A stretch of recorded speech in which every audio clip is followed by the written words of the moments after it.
बालासोर उड़ीसा में भयानक रेल हादसे को 24 घंटे से ज्यादा का वक्त बीत चुका है। क्या मानवीय और नैतिक आधार पर टॉप पदों पर बैठे हुए लोगों की जवाबदेही तय नहीं होनी चाहिए? विशेषज्ञ संसदीय समिति कैग की रिपोर्ट की चेतावनी और सुझावों को नजरअंदाज करने के लिए जिम्मेदार कौन है? क्या यह तय नहीं होना चाहिए? लेकिन इन सवालों से बचने के लिए नारे लगवाए जा रहे हैं। 300 लाशों का जिम्मेदार कौन है, इस बात से बेफिक्र रेल मंत्री जिंदाबाद के नारे लगवा रहे हैं, नारे लगवाने में व्यस्त है। गोदी मीडिया भी ट्रेन के नीचे से निकलने वाले रेल मंत्री पर फोकस कर रही है। रेल हादसे के शिकार लोगों से मिलने से ज्यादा रेल मंत्री के पीआर पर फोकस करके जिंदाबाद के नारों को कैमरे में कैद किया जा रहा है। लापरवाही के सवालों से बचने और बचाने की कोशिश हो रही है। बोलता हिंदुस्तान पर मैं हूं आपके साथ बिरजा शाकिर अली बेग। अमृतकाल के इस भारत पे सवाल करना ही गुनाह है। इस देश में आम आदमी की जान कितनी सस्ती है। 300 मौतें हो गई, कैमरा चालू है, कोई जिम्मेदार नहीं। जो जिम्मेदार है वो 2 दिन से अपने पीआर में लगा हुआ, एंकर लगे हुए हैं, बता रहे हैं कि कैसे धूप में प्रधानमंत्री से लेकर मंत्री तक लोगों का हालचाल जानने पहुंच रहे हैं। तापमान कितना बढ़ गया है, गर्मी कितनी हो गई है। सवाल रेल दुर्घटना को लेकर नहीं हो रहा। लोग रेल मंत्री से सवाल नहीं कर रहे हैं। टीवी के एंकर खामोश हैं, ये बता रहे हैं कि देखिए रेल मंत्री कैसे रात में भी बैठे हुए हैं और गिन रहे हैं कितनी लाशें निकली हैं। सवाल इस बात को लेकर नहीं हो रहा है कि तमाम रिपोर्ट होने के बाद भी क्यों आखिर सुरक्षा में चूक हो रही है। आखिर जो सैकड़ों की तादाद में, हजारों की तादाद में पद खाली हैं, सुरक्षा से जुड़े हुए तमाम पद जो खाली पड़े हैं, उसका जिम्मेदार कौन है? उन्हें भरा क्यों नहीं किया? सवाल इस बात को लेकर भी नहीं है कि जिस सुरक्षा कवच की दुहाई दी गई, जिसको 2022 के बजट पे लाया गया, वो सुरक्षा कवच किन ट्रेनों में लगाया गया है? वंदे भारत एक्सप्रेस लगातार जानवरों से टकराने के बाद टूट जा रही है। क्या यह सुरक्षा कवच वंदे भारत एक्सप्रेस में भी नहीं लगाया गया?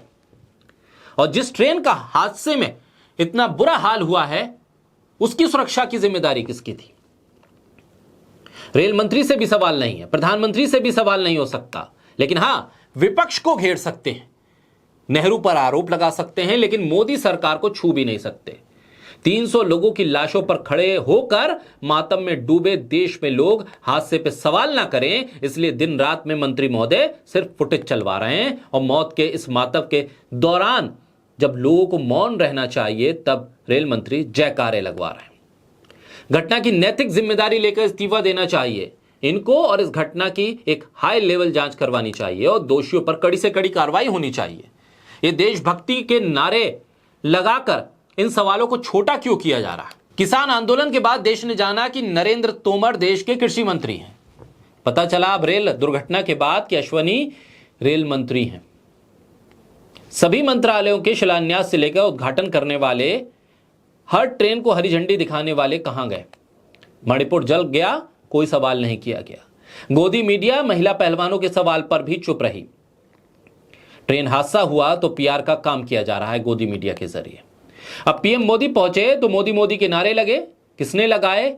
किसी ने पूछा कि आखिर इतनी बेशर्मी कैसे?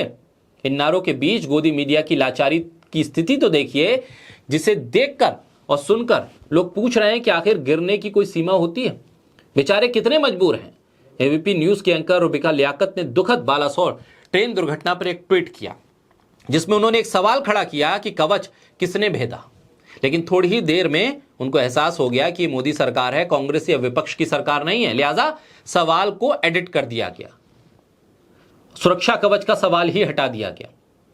और करते भी सवाल तो कैसे करते, जिस सुरक्षा कवच पर पीएम मोदी की फोटो लगाकर इसी गोदी मीडिया ने खूब प्रचार किया था, आज एक लाइन लिखने की हिम्मत नहीं हो पा रही है।